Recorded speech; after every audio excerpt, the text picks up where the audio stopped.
ഒരുപാട് രക്ഷിതാക്കളുടെ പരാതിയാണ് കുട്ടികൾ അനുസരിക്കുന്നില്ല എന്നുള്ളത്. കുട്ടികളെ കൊണ്ട് അനുസരിപ്പിക്കാൻ സാധാരണ നമ്മൾ എന്താ ചെയ്യാറുള്ളത്? കുട്ടികളോട് അരുത് എന്ന് പറയും, ചെയ്യരുത് എന്ന് പറയും, അല്ലേ?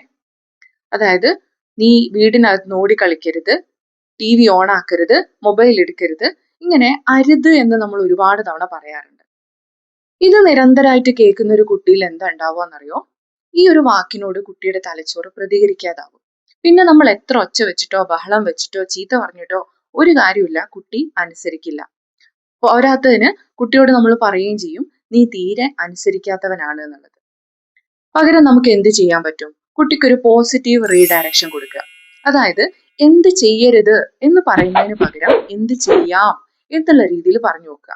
നമുക്കൊരു ഉദാഹരണം നോക്കാം. അതായത് കുട്ടി ചുമരിൽ ചിത്രം വരക്കുകയാണെന്ന് വിചാരിച്ചോ.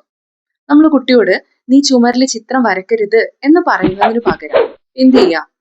നീ നന്നായിട്ട് ചിത്രം വരയ്ക്കുന്നുണ്ടല്ലോ, നിന്റെ ചിത്രം സൂക്ഷിച്ചു വെക്കാൻ നന്നായിട്ടുള്ളത് ഒരു പേപ്പറിൽ വരയ്ക്കുന്നതായിരിക്കും, നമുക്ക് പേപ്പറിൽ വരച്ചാലോ, അതായത് നീ പേപ്പറിൽ വരച്ചോളൂ എന്നുള്ള രീതിയിൽ കുട്ടിയോട് പറഞ്ഞു കൊടുക്കാം. അപ്പൊ കുട്ടി അനുസരിക്കുന്നുണ്ടോ എന്നുള്ളത് നോക്കുക. അതുപോലെ തന്നെ സോഫയുടെ മുകളിൽ കയറി നിന്ന് ചാടുന്ന ഒരു കുട്ടിയോട് നീ സോഫയുടെ മുകളിൽ കയറി ചാടരുത് എന്ന് പറയുന്നതിന് പകരം, അതായത് ആ കുട്ടിക്ക് ചാടണം, ആ കുട്ടിക്ക് അത് ചാടിയിട്ടുണ്ടെങ്കിൽ ആ കുട്ടിയുടെ എനർജി എന്ത് ചെയ്യുള്ളൂ, ആ കുട്ടിക്ക് ആ ഊർജം ഇല്ലാതാക്കുള്ളൂ, അല്ലെങ്കിൽ അതിനൊരു കുട്ടിക്കൊരു സന്തോഷം കിട്ടുള്ളൂ. അപ്പോ നമ്മൾ എന്ത് ചെയ്യാം? കുട്ടിയോട് പറയാ, നിനക്ക് ചാടണമെങ്കിൽ നിലത്തുനിന്ന് ചാടിക്കോളൂ എന്ന് പറഞ്ഞു കൊടുക്കുക. ഈ ഒരു രീതിയിൽ ഇനി മുതൽ നമ്മൾ കുട്ടികളോട് പറഞ്ഞു കൊടുക്കുകയാണെന്നുണ്ടെങ്കിൽ അവര് അനുസരിക്കോ ഇല്ലയോ എന്ന് നമുക്കൊന്ന് നോക്കിയാലോ.